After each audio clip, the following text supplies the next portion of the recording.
और विलक्षण बात यह थी कि 18 वर्षों में न कुछ खाया और न कुछ पिया। विज्ञान की दृष्टि से तो संभव ही नहीं कि शरीर बिना अन्न जल के 18 साल रह जाए, संभव है? और धुनी उन्होंने अखंड की वहां, तो खुले में 18 वर्ष धुनी भी प्रज्वलित रहना भी संभव नहीं, कुछ संभव है? और लोग आते, कपड़ा लाया धुना में डाल दिया, मिठाई लाई धुनी में डाल दिया, किसी ने रुपया धुनी में डाल दिया, फल लाए धुनी में डाल दिया, पुष्प लाए धुनी में डाल दिया, सब कुछ धुनी को अर्पित करते रहते। भयंकर गर्मी होती तो एक गौ माता आकर उनके ऊपर खड़ी हो जाती, चारों पैर करके। उसको कहते थे जीजा माई, जीजा माता। क्या उनका भाव था? जीजा महारानी कहते थे उसको, गाय को। वो गाय मनुष्य की भाषा में बात करती थी, जैसे हम बोल रहे हैं ऐसे गाय बोलती थी। और लोगों की कामनाएं गाय से पूरी होने लग गई। अब सट्टे वाले लोग उनसे सट्टे का नंबर पूछने लग गए। जीजा महारानी, गौ माता हमारा नंबर बताओ। बाबा को पता चला, बोले कलयुग है, ज्ञान भक्ति वैराग्य कोई मांगेगा नहीं, तुम्हें परेशान करेंगे, तुम अब मौन हो जाओ। गौ मौन हो गए। ऐसे सिद्ध संत, बड़े सरकार के शिष्य, छोटे सरकार, ये भी पूर्व जन्म के बड़े सरकार के शिष्य ही हैं।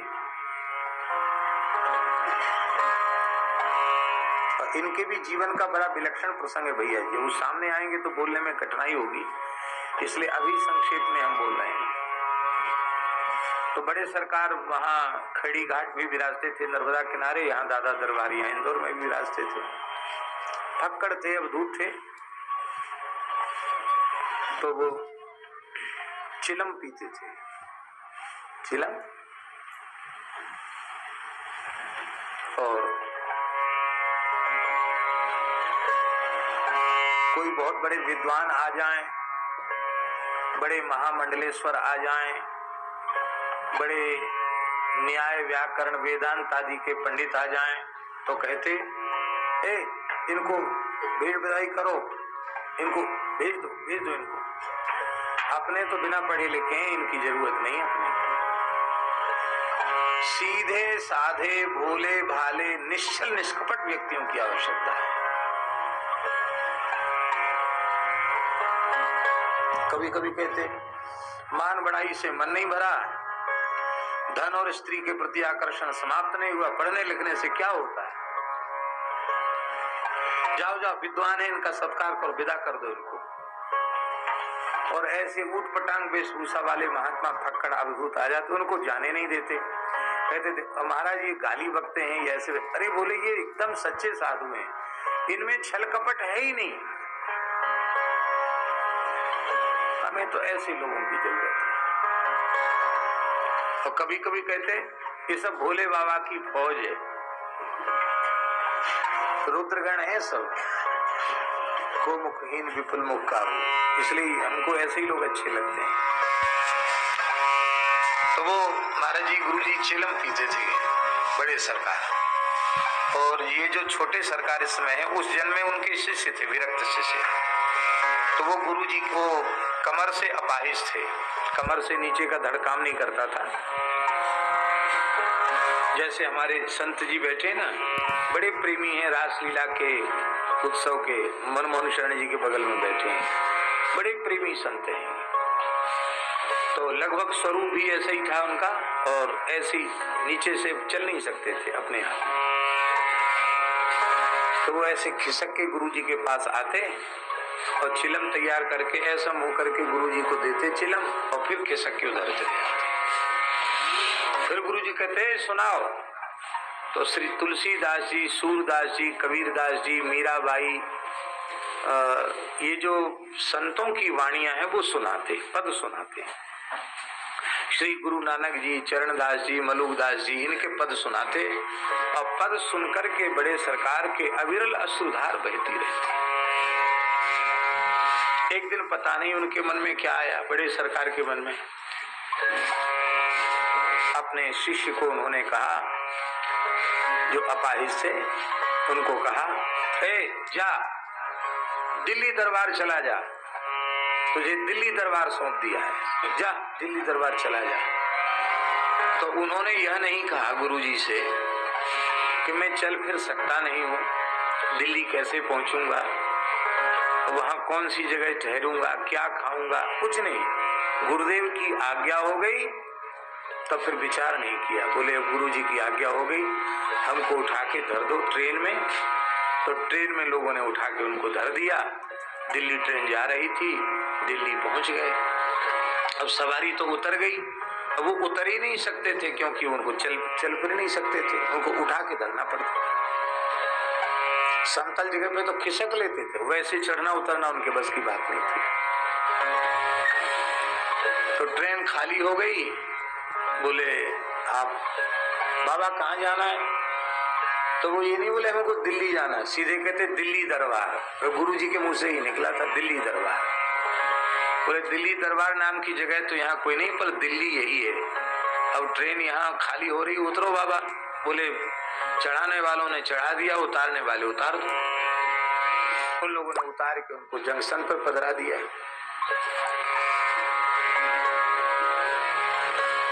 पुलिस वालों ने देखा कि बाबा जी दिन रात यहीं पड़ा हुआ है, तो ऐसे ही स्टेशन पे तो ऐसे नहीं रहने दिया जाता। उन्होंने कहा बाबा कहाँ जाओगे? दिल्ली दरबार। दिल्ली दरबार नहीं, दिल्ली जंक्शन है रेलवे का, यहाँ नहीं रह सकते हो। बोले तुम्हारी जहां इच्छा वहां उठा के धर दो। तो पुलिस वाले उनको जंक्शन से बाहर, जहां ये ठिलिया लगाकर लोग कुछ बेचते हैं, वहां उन्होंने धर दिया उनको। तो एक गन्ना बेच रहा था, छील करके गन्ना, गनेरी कहते उसको, वो आवाज लगा रहा था ठंडी मीठी गनेरी लो, ठंडी मीठी गनेरी। ये भी आवाज लगाने लगे ठंडी मीठी गनेरी लो, ठंडी मीठी गनेरी। तो ठाकुर जी की कोई विशेष लीला, उसकी गनेरी सब की सब जल्दी बिक गई। अरे बोले बाबा जी की आवाज लगाने का बड़ा जादू है। तो उसने कहा बाबा जी यहीं रहो। दूसरे दिन फिर थे, वो तो वहीं बैठी थे। उसकी श्रद्धा जम गई, कुछ घर से प्रसाद ले आया, पा लिया उन्होंने। बोला हमारे घर चलोगे बाबा जी? बोले तुम्हारी जैसी इच्छा। तो उसने उठा के ठिलिया पे धर लिया, ले गया। गरीब आदमी था, झोपड़ी पट्टी वाले लोग, ऐसे ही था। तो टीन वीन पड़ा था, वो घर में जगह थी नहीं इतनी कि बाबा जी भी रहे। तो बाहर एक टाट से घेर करके उनको बिठा दिया, यहाँ बैठ जाओ। जगह इतनी बड़ी होगी बैठने की, जितनी ये हम जितनी जगह में बैठे हैं इतनी जगह, बस न लेट सकते न खड़े हो सकते। तो बाबा जी यही जगह है। हाँ ठीक है। तो सवेरे तो उनके साथ ठिलिया में बैठ के चले जाते गनेरी बेचने, वहीं भजन कीर्तन करते रहते, आवाज भी लगाते। और रात को आते तो सब तो सो जाते, और पूरी रात कीर्तन करते, भज लो दादाजी का नाम, भज लो हरिहरि जी का नाम। यहाँ से शुरू करते, फिर तुलसीदास जी, सूरदास जी, कबीरदास जी, मीराबाई, सब संतों के पद गाते, पूरी रात गाते भैया जी। तो लोगों ने कहा कौन से बाबा जी आगे सोते नहीं, रात भर गाते हैं, बड़ा मीठा गाते हैं। कुछ लोगों को समस्या भी होती थी, गए कहाँ से ले आए पकड़ के। अभी कुछ ही दिन हुए थे कि अमावस्या आ गई, सोमवती अमावस्या। तो गनेरी वाले ने कहा कि अब तो गन्ना बेचने के लिए हम जमुना जी के किनारे जाएंगे, निगम बोध घाट पे जाएंगे, आज पर्व है, वहां लोग यमुना स्नान करने आएंगे, तो हमारा गन्ना वहीं ज्यादा बिकेगा। बाबा जी बोले हम भी, आप चलोगे? बाबा जी बोले हाँ यमुना स्नान करेंगे, हमको ले चलोगे। उन्होंने यमुना जी में स्नान कराया हमको, और फिर एक जगह बिठा दिया। गनेरी बिक गई तो बोले बाबा जी चलो। बोले बस हम अपने स्थान में आ गए हैं, अब हम यहाँ से कहीं नहीं जाएंगे। अरे बाबा खुले में क्या करोगे? बोले नहीं, गुरु महाराज की आज्ञा थी, दिल्ली दरबार, तुम्हारा काम तुमने पूरा कर दिया, तुम अपना काम करो। हम लोग तो एक लंगोटी वाले बाबा जी हैं, हम लोगों का कोई जब घर गृहस्थी जहाँ पैदा हुए वहां नहीं रहे तो हम तुम्हारे यहाँ कहाँ रहेंगे? हम लोग तो ऐसे ही हैं, फक्कड़ हैं, और तुम बोले बहुत प्रार्थना की उसने, महाराज क्या करोगे, आप अपाहिज हो, चल नहीं सकते, कहाँ कैसे नहाओगे, क्या करोगे? बोले हमको गुरु महाराज के सहारे छोड़ के चले जाओ। चला गया। बाबा जी वहां बैठे रहे। दीन दुखी तो आते ही है महात्माओं के पास, अरावली वाले स्वामी जी जानते हैं, भले ही साधु कुछ न करता हो पर दुनिया जरूर साधु के पास आके, महाराज हमारा ये काम बना दो, हम बड़े परेशान हैं। पता नहीं लोगों को क्या लगता है कि हम लोग भजन ही भजन करते होंगे, पर अपनी स्थिति क्या है ये तो रघुनाथ जी जाने। तो राम जी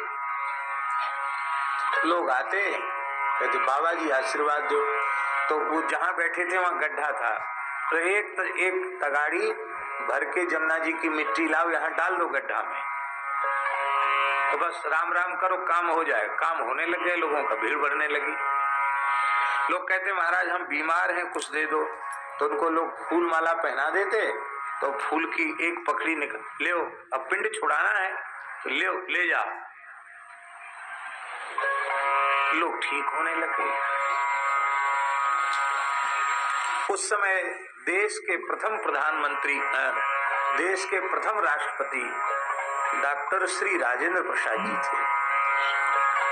उनको स्थमा की बीमारी थी, श्वास उखड़ता था उनको, और राष्ट्रपति पद पर थे तो उनकी चिकित्सा का तो कोई अभाव था नहीं, लेकिन वो पता नहीं कैसी व्याधि थी, वो ठीक ही नहीं हो पा रहे थे। उस समय उनके ऊपर प्रकोप अधिक था अस्थमा का, तो उनकी बहन श्री राजेंद्र, लेकिन वो पता नहीं कैसी व्याधि थी, वो ठीक ही नहीं हो पा रहे थे। उस समय उनके ऊपर प्रकोप अधिक था अस्थमा का, तो उनकी बहन श्री राजेंद्र बाबूजी की बहन यमुना स्नान करने आई थी, वो भी चली गई। बोले हमारे भाई साहब बहुत बीमार हैं, कुछ आप दे दो। ये नहीं बताया कि वो राष्ट्रपति है, मैं राष्ट्रपति की बहन, ये कुछ नहीं परिचय दिया, हमारे भैया बीमार हैं उनको दे दो। तो उनके माला कोई पहनाई थी और एक दो फूल बचे थे, उस माला में धागा ही धागा था, तो ऐसे गुलाब की पकड़ी उन्होंने निकाल के कहा दे देना, दादाजी ठीक करेंगे। वो लेके गई, बोले महाराज ले लो। तो श्री राजेंद्र बाबूजी ने अपनी बहन को थोड़ा झिड़क दिया, अरे कहाँ महात्माओं के पास चली जाती है, ले आती है, ये सब कुछ नहीं होता है, दवाई से नहीं हो रहा तो कैसे हो रहा, तो भोगना पड़ेगा। अरे बोले भाई गुलाब की पत्ती कोई नुकसान थोड़ी करेगी, आप मैं बहन हूँ आपकी, आपको बुरा चाहती, आप ले तो सही। हठपूर्वक खिला दिया उसने, खाते ही तत्काल अस्थमा समाप्त हो गया, स्वस्थ हो गए। उनको लगा बड़ा भारी आश्चर्य की बात है, बिल्कुल ठीक जैसे थी नहीं बीमारी। उनको श्रद्धा जम गई, बोले भाई ये तो भाई चमत्कार हो गया। बोले उनको बहन जी को कहाँ है बाबा जी, सब बात जानकारी की। बोले उनको राष्ट्रपति भवन में बुलाओ। बहन जी गई, बोले हमारा भैया ठीक हो गया, वो राष्ट्रपति है और राष्ट्रपति भवन में बुलाया है। बोले अपने किसी राष्ट्रपति के यहाँ नहीं जाते हैं, अपने राम तो यहाँ जमुना जी के किनारे पड़े हैं, गुरु महाराज के दरबार में पड़े हैं, जिसकी गर्ज हो यहीं आओ, हम कहीं नहीं जाते। मना कर दिया।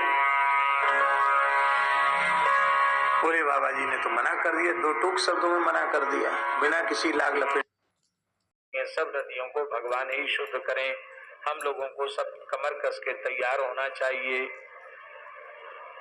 परीक्षित ने पूछा कि महाराज यमुना जी में काली नाग आकर क्यों रहता था, उसका सारा चरित्र सुनाया कि एक बार गरुड़ जी रमणक द्वीप जो नागलोक है वहां जाकर नागों को खा जाया करते थे। नागों ने गरुड़ जी से प्रार्थना की, महाराज आप एक निश्चित स्थान पर आ जाया करो और एक एक परिवार के नाग आ जाया करेंगे, आप उनका भोग लगा लिया करो, ऐसे तो हमारी सृष्टि ही समाप्त हो जाएगी। बलभद्र जी ने शेष गरुड़ जी ने स्वीकार किया और अब की बार काली नाग की बारी आई। गरुड़ जी रोज रोज नहीं आते थे, कभी कभार आते थे, तो प्रतिदिन के हिसाब से बलिस्थान पर नाग पहुंच जाते थे।